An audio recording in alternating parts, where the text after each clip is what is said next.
So he carried me away, and I saw a woman sit upon a scarlet-colored beast, having 7 heads and 10 horns. And the woman was arrayed in purple and scarlet, having a golden cup in her hand, full of abominations. And upon her forehead was a name written, Mystery, Babylon the Great, the mother of harlots and abominations of the earth. I mean, this is incredible. This is the 4th time this beast has been seen in the Bible. Never did it have a woman on his back before. We never hear an expression of surprise or astonishment from anybody, but now he says, when I saw her, I wondered with great admiration. It's not, he doesn't admire her, he's astonished.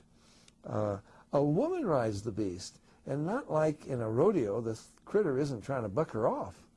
She's apparently in control. A woman on a beast? And this horrible world-devouring creature? And a woman is riding on it, apparently directing it. And I think the Bible makes it very clear who that woman is. Well, he gives us all the identifying characteristics. While the specific identity of the harlot is a matter of great debate, for now it can be said that most scholars agree she represents a world religious system and is called a harlot because of her unfaithfulness to God. It is believed this religious system somehow controls or manipulates the coming one-world government, symbolized by the fact that the woman rides the beast. There are signs the world is speedily coming to an end. These words are attributed to an Assyrian clay tablet dated 2800 BC. It seems that men have believed the end is near in almost every generation. Pope Innocent III pronounced the second coming of Christ in the year 1284 AD because this date was supposedly 666 years after the founding of Islam. There have been many such predictions that have often compelled men to extreme behavior. In 1669, a cult in Russia known as the Old Believers began setting themselves on fire to protect themselves from Antichrist. It is reported that by 1690, 20,000 people had perished as a result. In the 19th century, a second Adventist named William Miller convinced thousands that the world would end in 1843. But when that date came and went, Miller recalculated and claimed the date was really October 22nd of the following year. Charles Taze Russell, the claimed founder of the Jehovah's Witnesses, was convinced by Nelson Barber that Jesus Christ had returned in 1874, but that his return had been invisible. Russell went on to promote this teaching, saying, quote, "The millennium began in 1874 with the return of Christ." Russell would later revise his view, and since then the Jehovah's Witnesses have predicted the world would end in 1914, 1918, 1925, 1941, and 1975.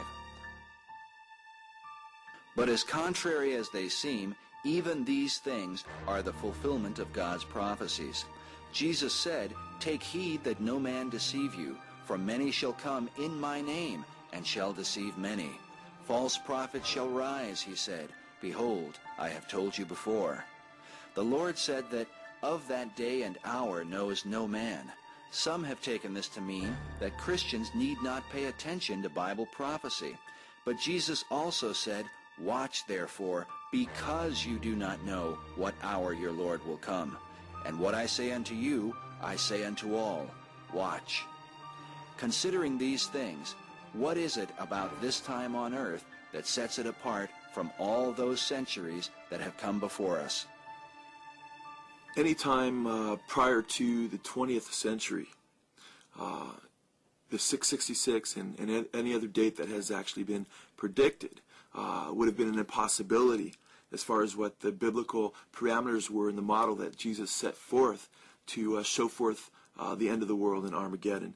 And we know that because the Bible told us that Israel would have to become a nation again. We know that Israel would have to become a nation again based on several different prophecies. I mean, and the most significant prophecy, I think, has to do with the restoration of Israel to its land, which happened in 1948. Right after World War II, you had this great influx of Jews who became later Israelis, into the ancient homeland of Israel after 2,000 years of diaspora. 2,000 years, almost. You've got these people coming from all over the world into Israel in 1948. Now, 48 was when they became a homeland, but prior to that, they were all there. From the end of the war, from 45 on, they were there, and we all know what happens. The British pull out, and, a nation becomes a nation in a day. It's kind of bizarre after 2,000 years.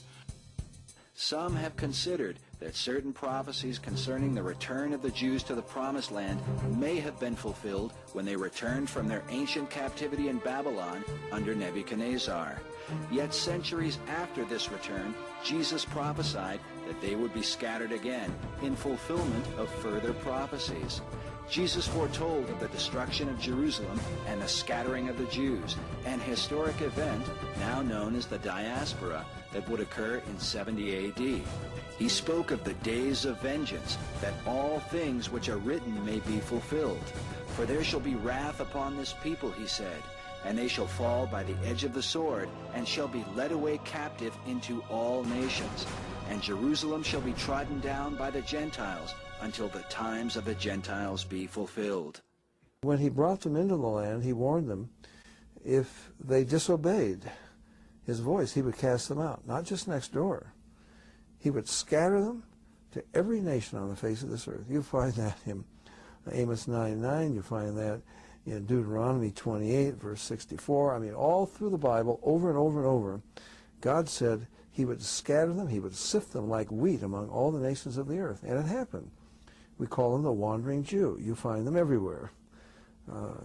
And God said that during their dispersion, they would be hated, persecuted, killed, mocked like no other people on the face of this earth. Anti-Semitism is laid out in detail. In the Old Testament, God said to the children of Israel, "It shall come to pass, if you will not hearken to the voice of the Lord your God, that all these curses shall come upon you."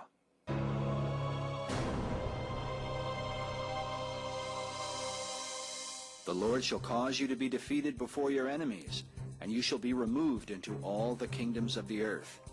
And you shall be left few in number, whereas you are numerous as the stars of heaven, because you would not obey the Lord your God. And the Lord shall scatter you among all people, from the one end of the earth to the other. And among these nations you will find no ease, neither shall the sole of your foot find rest. But the Lord shall give you there a trembling heart, and failing of eyes, and sorrow of mind. And your life shall hang in doubt before you, and you will be in dread night and day, and shall have no assurance of your life, and no man shall save you. Your sons and your daughters shall be given unto another people, while your eyes look on and yearn for them. But there will be nothing you can do. And you will never be anything but oppressed and crushed continually, so that you will be driven mad by the sight of what you see. And you shall become an astonishment, a proverb and a byword among all nations, to which the Lord shall lead you. And there is no people ever in history that has been marked in that way, like the Jews. I mean, that in itself would be enough to tell you that the Bible is true. God said they would be hated and persecuted and killed, but he would not let them be destroyed. Hear the word of the Lord, O you nations. He who scattered Israel will gather him, and keep him, as a shepherd does his flock. And why do I believe the Jews are being encouraged to return to their land? Because God foretold that he would bring them all back. He said at the end of the age in Old Testament prophecies that they would not, that he would bring them back, as back to the land, and that once they were back to the land, they would never more be thrown out of it. And I will bring back my exiled people Israel, and they shall build the waste cities and inhabit them. And they shall plant vineyards and drink their wine. They shall also make gardens and eat the fruit of them. And I will plant them upon their land, and they shall no more be pulled up out of their land, which I have given them, saith the Lord thy God. So if you see Israel destroyed and annihilated, well, then we can throw away our Bibles and find another religion to believe in.